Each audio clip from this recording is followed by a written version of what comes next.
Dan pertemuan kita malam ini, malam Jumat yang mulia ini adalah pertemuan pertama di tahun 2024. Dan tanpa kita rasakan bahwa usia kita dari segi angka semakin bertambah.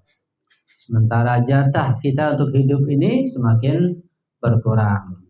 Karena itu kita diperintahkan oleh Allah Subhanahu wa taala untuk senantiasa menggunakan waktu kita sebaik mungkin. Kita gunakan sisa usia kita ini dalam berbakti dan beribadah kepada Allah Subhanahu wa taala dengan makna yang umum.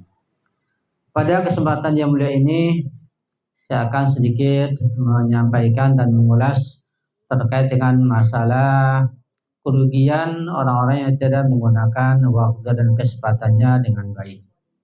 Sering kita mendengar dan juga membaca surat Al-Asr, surat Al-Asri, di mana Allah bersumpah dengan masa, dengan zaman, yaitu dengan Al-Asr, dengan waktu, Wal-Asri. Kemudian Allah mengungkapkan dengan ungkapan yang lebih dulu, Innal insana lafi khus. Manusia itu senantiasa berada dalam kerugian. Kemudian baru Allah mengecualikan tidak semua manusia, illal ladzina amanu wa amilus shalihat wa tawassaw bil haqqi wa tawassaw bis sabr. Yang tidak merugi adalah orang yang betul-betul beriman kepada Allah Subhanahu wa taala. Kemudian imannya itu diikutkan dengan amilus shalihat, amal bakti, amal kebajikan, berkhidmat yang antaranya kepada umat manusia dan beribadah kepada Allah Subhanahu wa taala. Karena iman itu ada di dalam hati, kemudian perlu diaktualkan dalam kehidupan. Kemudian yang ketiga, wa tawassaw bil haqqi wa tawassaw bis sabr. Saling berwasiat, saling berpesan dalam kebenaran dan hak, juga berwasiat dalam kesabaran. Itu yang tidak merugi, ya, dunia dan akhirat. Orang beriman kemudian beramal soleh berdasarkan keimanan yang benar, kemudian saling berpesan, saling menasihati dan berwasiat dalam kebaikan dan kebenaran serta kesabaran. Di sini Allah mengatakan bahwa manusia itu dalam keadaan merugi. Innal insana lafi khus. Al-khusran itu adalah kerugian. Rugi di dunia dan juga rugi di akhirat. Ya. Terkait masalah al-khusran tentang kerugian, ada beberapa riwayat yang terdapat dalam kitab Muntakhab Mizanul Hikmah. Saya akan bacakan. Nanti kita akan mengambil pelajaran yang sampai kita merasa rugi dunia dan akhirat, terutama di akhirat kelak. Pertama, Rasulullah Shallallahu Alaihi Wasallam bersabda, al-khasiru man ghafala an islahil ma'ad. Orang yang merugi adalah orang yang lalai untuk memperbaiki al-ma'ad, hari kiamat. Apa artinya?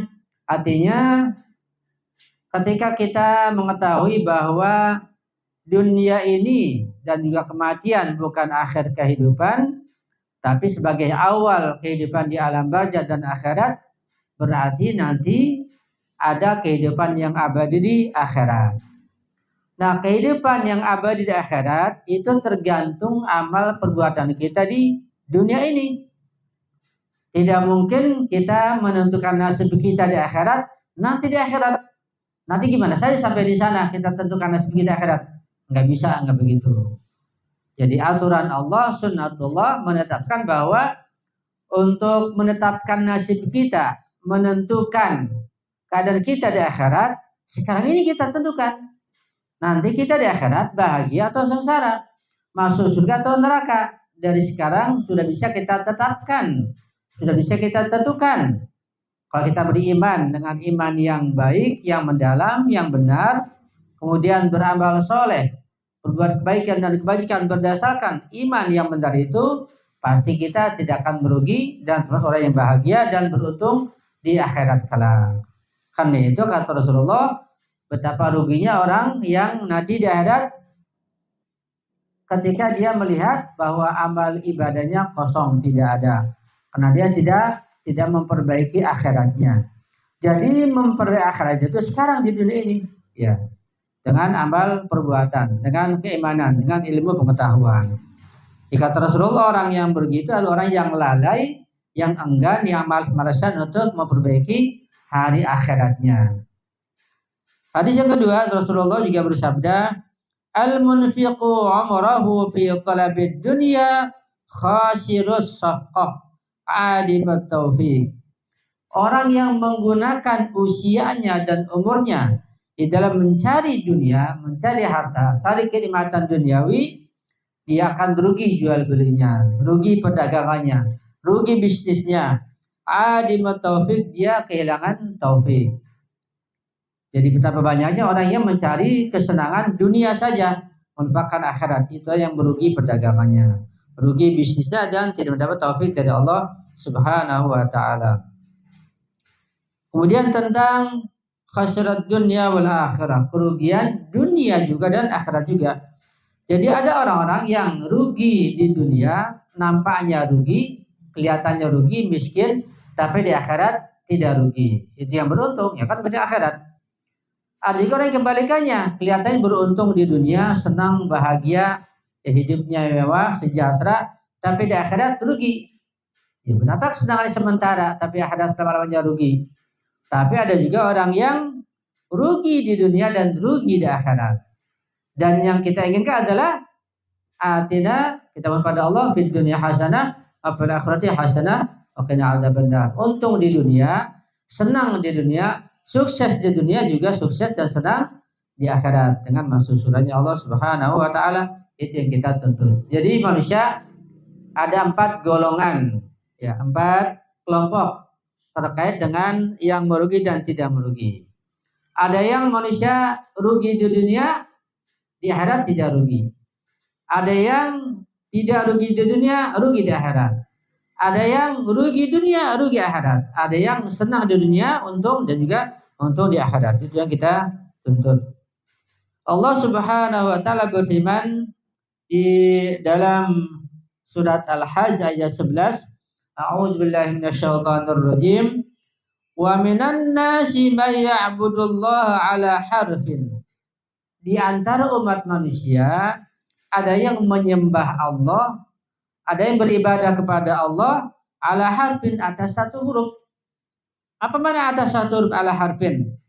Allah menjelaskan, fa in asabahu khairun, jika dia memperoleh kebaikan, kesenangan, keuntungan, itma'an nabi, dia tenang, dia merasa bahagia, dia senang. Ketika dapat keuntungan, dapat kebahagiaan, dapat ketenteraman, dia merasa bahagia. Tetapi wa in asabathu fitnatun, jika dia mendapat ujian, dapat bencana, dapat malapetaka, ujian sakit, ujian kemiskinan, ujian dari anaknya, istri, suami, tetangga, teman, dan seterusnya, ujian dari bencana alam, ujian kerugian, ujian macam-macam. Ketika dia mendapat ujian itu, inqalaba ala wajhihi, dia berbalik, dia tidak beribadah kepada Allah Subhanahu wa taala. Jadi ibadahnya itu ketika dia merasa senang dapat rezeki dari Allah, merasa diperhatikan Allah. Jika dapat musibah, dia merasa Allah tidak memperhatikannya. Nah, orang seperti ini dia beribadah pada Allah ala harfin, atas satu huruf, satu sisi saja. Khasirat dunia wal akhirah. Orang seperti ini dia akan rugi dunia dan akhirat. Itu orang yang beribadah kita senang, ketika susah tidak beribadah. Dzalika huwal khusranul mubin. Itulah kerugian yang betul-betul nyata dan jelas. Ya, kerugian dunia akhirat, kerugian yang nyata dan jelas. Ya. Kita berlindung pada Allah daripada kerugian tersebut. Al-Imam Ali bin Abi Thalib alaihissalam pernah ditanya, manil azimu asyaqa, siapakah yang paling agung, paling besar kerugiannya, kesengsaraannya dan kecelakaannya? Beliau mengatakan, rajulun taraka dunya lid dunya. Ada orang-orang yang meninggalkan dunia artinya nggak mau kesenangan dunia, maunya sederhana, makan sederhana, nggak punya rumah sederhana, dunia dia tinggalkan. Ya, seperti pada zaman Nabi, maunya nggak mau naik mobil mewah, maunya jalan kaki atau paling nggak naik sepeda begitu. Dia tinggalkan dunia walaupun mampu. Itu rajulun tarakat dunia, orang yang meninggalkan dunia. kemewahan dunia. Tapi lid dunia, untuk tujuan dunia saja. Artinya dia ya untuk dilihat orang, dipuji orang, karena kesenangannya di situ, bukan karena keimanan, bukan karena tujuan akhirat. Kemudian fafatathud dunia, kemudian dunia meninggalkannya. Dia nggak dapat dunia. Dunia dia tinggalkan, dia nggak dapat dunia. Hidupnya miskin, hidupnya susah, sengsara. Wa khasiral akhirah, maka dia juga rugi akhirat. Jadi orang yang meninggalkan dunia untuk dunia, dia akan ditinggalkan oleh dunia. Nah akhirat rugi. Jadi dunia nggak dapat, akhirat nggak dapat juga, rugi dua-duanya. Sudah sekelompok orang seperti itu. Warajulun ta'abbada wajtahada wa shama ria'an nasi. Ada lagi orang yang dia tuh beribadah kepada Allah. Sungguh-sungguh ibadahnya. Salat malam, ya siang juga dia kerjakan ibadah, siangnya berpuasa. Tetapi ibadahnya itu yang secara serius dia lakukan ria'an nas, untuk tujuan agar manusia melihatnya. Ingin dipuji oleh orang, dia ahli ibadah. Fadzalikal ladzi harima ladzatad dunya wa lahiqahu at-ta'bul ladzi law kana bihi mukhlishan astahaqqa thawabah. Maka dia itulah orang-orang yang ditinggalkan dan tidak mendapat kelezatan dunia. Dia hanya beribadah sungguh-sungguh, tapi karena riya, maka dia tidak mendapatkan kelezatan dunia, kenikmatan dunia. Dia hanya mendapatkan kelelahan, capek, ya lelah dalam ibadahnya itu. Sekiranya kalau dia betul-betul ikhlas, maka dia akan mendapat pahala dari Allah Subhanahu wa taala. Ini orang-orang yang tidak benar, yaitu meninggalkan dunia untuk tujuan dunia saja, untuk dilihat oleh orang lain. Yang kedua, dia beribadah sungguh-sungguh, berpuasa, sholat dan seterusnya, tapi karena ingin dilihat oleh orang lain, karena riya, ingin dipuji, ingin didengar namanya sebagai orang yang ahli ibadah, maka dia tidak dapat pahala apapun di sisi Allah Subhanahu wa taala. Dan kalau kita amati, kita teliti jumlah orang-orang yang berbuat baik di dunia karena dunia, bukan karena akhirat dan karena riya, ini banyak sekali jumlahnya. Ya. Bukan saja terbatas pada orang muslim, orang non muslim pun kita perhatikan. Ada orang non muslim, mereka sangat luar biasa dalam khidmat kepada orang lain, membangun madrasah, sekolah-sekolah, membangun rumah sakit, memberikan obat, pertolongan, dan segera berikan pertolongan ketika terjadi bencana, luar biasa. Bahkan dia mengorbankan waktunya, tenaganya, pikirannya untuk menolong orang lain, luar biasa. Tapi kalau dasarnya bukan karena keimanan yang benar, apalagi non muslim, semua akan sia-sia. Tidak ada ganjaran di sisi Allah di akhirat kelak. Di mana ganjarannya? Ya di dunia ganjarannya. Allah akan berikan ganjaran. Karena perbuatan baik sekecil apapun dan dari siapapun hamba Allah, pasti Allah akan berikan balasannya. Cuma buat orang yang non muslim, orang yang kafir, balasannya di dunia, di akhirat enggak ada. Orang beriman bisa dunia juga akhirat, atau di akhirat saja. Itu yang menguntungkan ya perdagangan dengan Allah Subhanahu wa taala.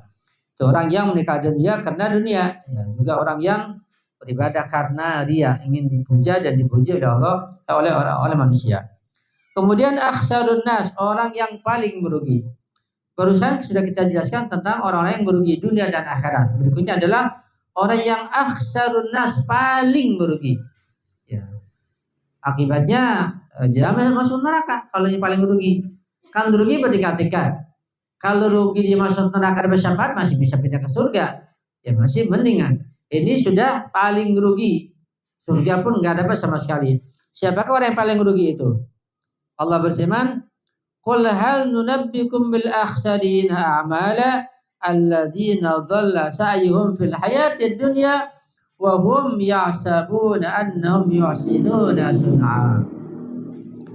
Orang yang paling merugi adalah, ini kata Allah, katakanlah apakah kalian ingin aku berikan kabar tentang orang yang paling merugi amal perbuatannya, alladzina dhalla sa'yuhum, yang amal perbuatannya, amal ibadahnya, amal kebajikannya semuanya dhalla, sia-sia, enggak ada pahalanya, enggak ada artinya di sisi Allah. Di mana? Fil hayatid dunya, ketika di dunia banyak kebajikan, banyak amal kebaikan yang dikerjakan, menolong orang, membantu orang, ya amal ibadah, sholat, puasa dan seterusnya, tapi dhalla, sia-sia, nggak ada pahalanya. Itu orang yang merugi. Wahum yahsabuna, dan mereka itu mengira atau menduga atau meyakini annahum yuhsinuna sun'a, menduga meyakini bahwa mereka telah berbuat kebaikan. Jadi jangan sampai kita termasuk orang-orang yang kita menduga atau meyakini kita telah berbuat baik, beramal soleh, itu hanya dugaan saja. Di akhirat ternyata itu dugaan belaka dan tidak ada kenyataannya.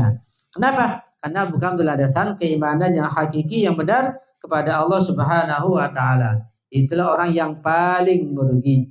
Ya. Itu orang beramal ibadah, beramal soleh, dan dia menduga atau mengira atau meyakini dia telah berbuat baik. Nyatanya itu hanya dugaan belaka. Kenapa? Karena amal ibadah yang dia lakukan itu tanpa ilmu pengetahuan yang meyakinkan. Hanya ikut-ikutan saja. Dan betapa banyak orang-orang muslim sekalipun yang beramal ibadah dengan ikut-ikutan tanpa belajar. Ya ikut saja. Orang ke masjid, ikut ke masjid. Orang ngaji, ikut ngaji. Orang sholat, ikut sholat. Ya. Ikut-ikut aja.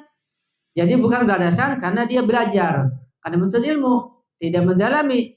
Ketika hanya ikut-ikut saja, dia mendengar dapat pahala, mengira dapat surga, nggak tahu di akhirat kosong. Kenapa? Karena tidak didasari dengan ilmu pengetahuan amal ibadah yang dilakukan. Jadi apapun yang dilakukan berupa kebaikan, kalau dasarnya tanpa pengetahuan yang benar, tanpa iman yang hakiki, maka akan sia-sia. Apapun agamanya, siapapun dia, bahkan apapun mazhabnya. Ada mau sunni, mau syiah, mau siapa saja, ketika beramal ibadah tanpa ilmu yang benar, sehingga dia menduga cara benar, nah katanya salah, ya salah.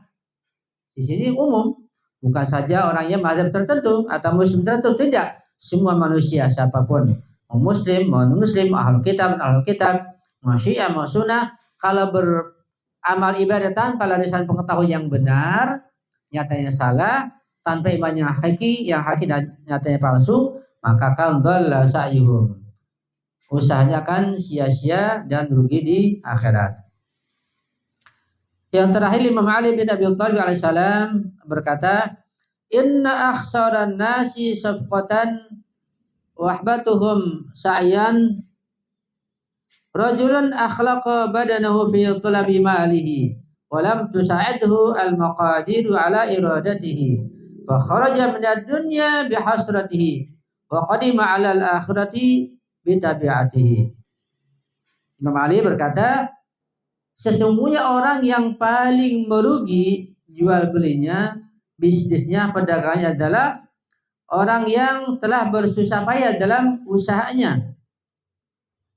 Dia telah berusaha payah dalam usaha, melelahkan badannya dalam mencari harta, tetapi takdir Allah, ketentuan Allah tidak sesuai dengan keinginannya. Artinya dia tetap dalam keadaan gagal dalam usahanya. Dunia dicari, harta dicari, siang malam berusaha, mikir sana sini, dicari ingin jadi orang kaya. Nyatanya dia tidak juga kaya sampai meninggal dunia.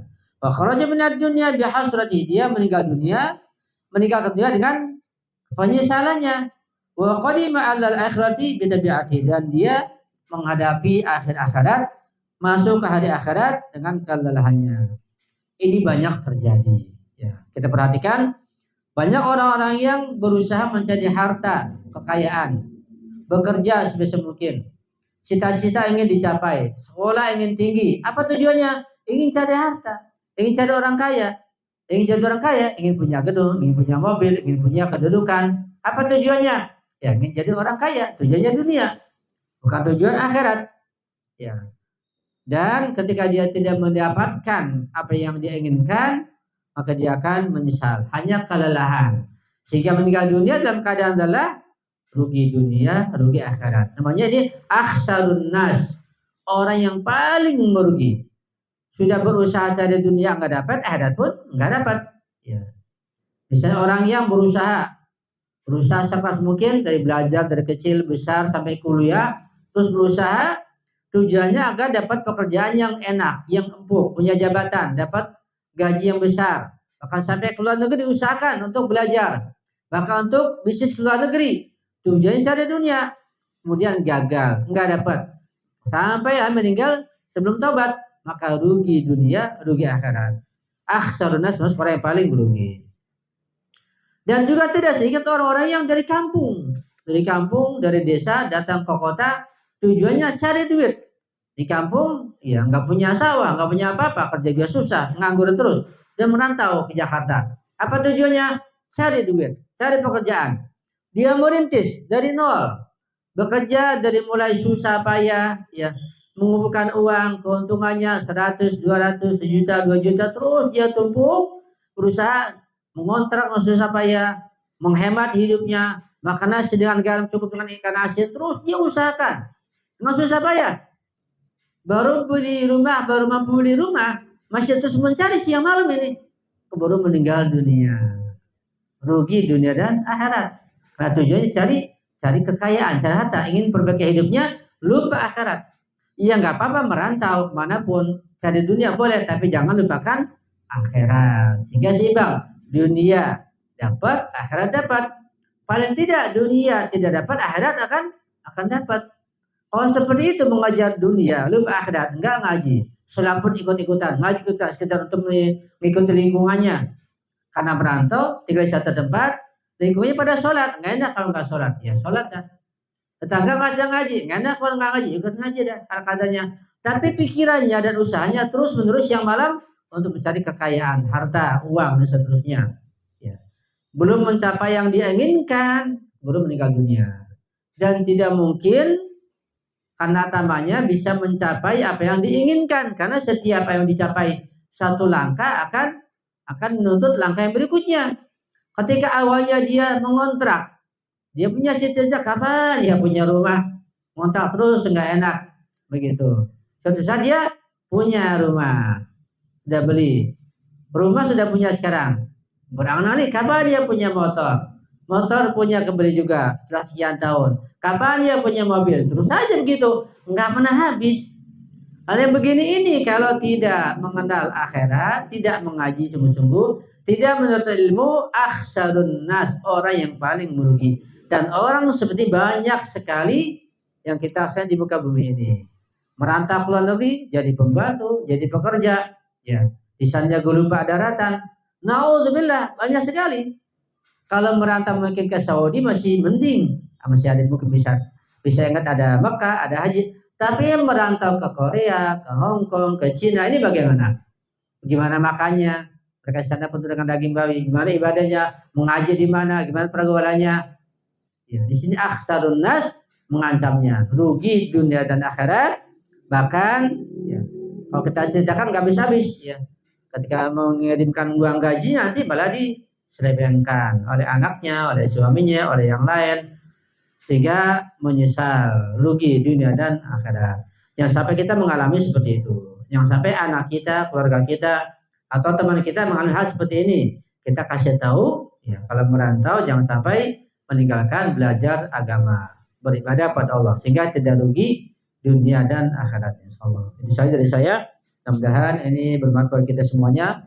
Saya pribadi, keluarga saya, dan kita saling mendoakan, saling membantu, saling bertawassul dalam kebaikan dan kesabaran.